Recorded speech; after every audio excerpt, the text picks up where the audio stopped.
tunapoongelea fresh anointing, tunapoongelea mafuta mabichi, tunaongelea juu ya upako mpya unaotokana na nguvu mpya za Roho Mtakatifu zinazotolewa na Mungu mwenyewe. Kwa ajili ya nini? Kwa ajili ya kutimiza kusudi jipya. Kwa ajili ya kutimiza kusudi jipya. Kwa ajili ya kutimiza hatua mpya ya kimaisha. Kwa ajili ya kwenda kiwango kipya cha utendaji. Hayo ndio mafuta mabichi. Fresh anointing. Sio uliojazwa au uliopakwa baada ya kujazwa. No. Naongelea kupewa mafuta mengine kwa ajili ya kukusaidia kutimiza kusudi jipya la Mungu. Kwa ajili ya kukufanya wewe upige hatua mpya ya kimaisha. Kwa ajili ya wewe kwenda kwenye kiwango kingine cha utendaji. Kwenda kwenye kiwango kingine. Fresh anointing. Hiyo ndio tunaongelea. Bwana mwaka huu akupe mafuta mabichi kwa ajili ya kutimiza kusudi jipya katika maisha yako. Kwa ajili ya kukufanya upige hatua mpya ya maisha yako. Kwa ajili ya kukuingiza kwenye viwango vipya vya utendaji. Bwana akupe. Bwana Yesu asifiwe sana. Huu ndio mwaka.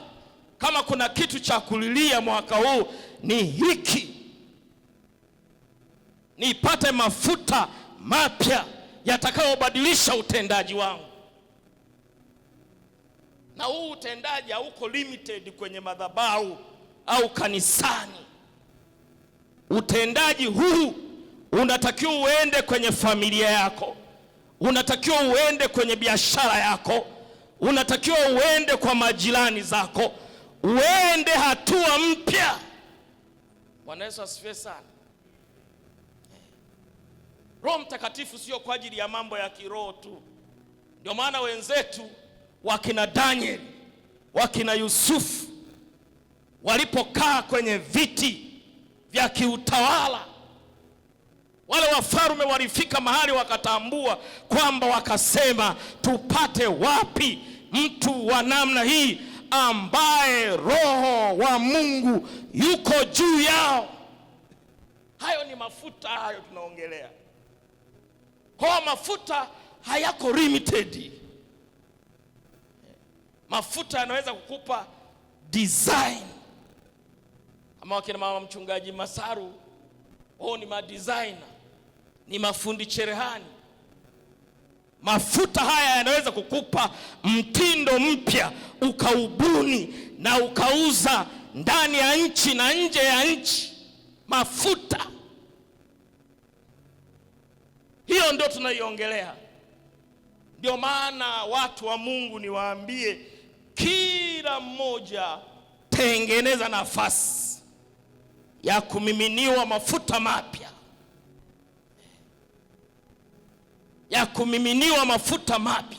Maana kila hatua unayotaka kuipiga unahitaji mafuta mapya.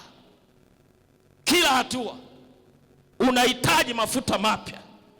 Kuna mafuta ya kuanza na kuna mafuta ya kukusaidia kukaa na kuendeleza, na kuna mafuta ya kuleta vitu vipya, ya kukuingiza ngazi mpya. Bwana Yesu asifiwe sana.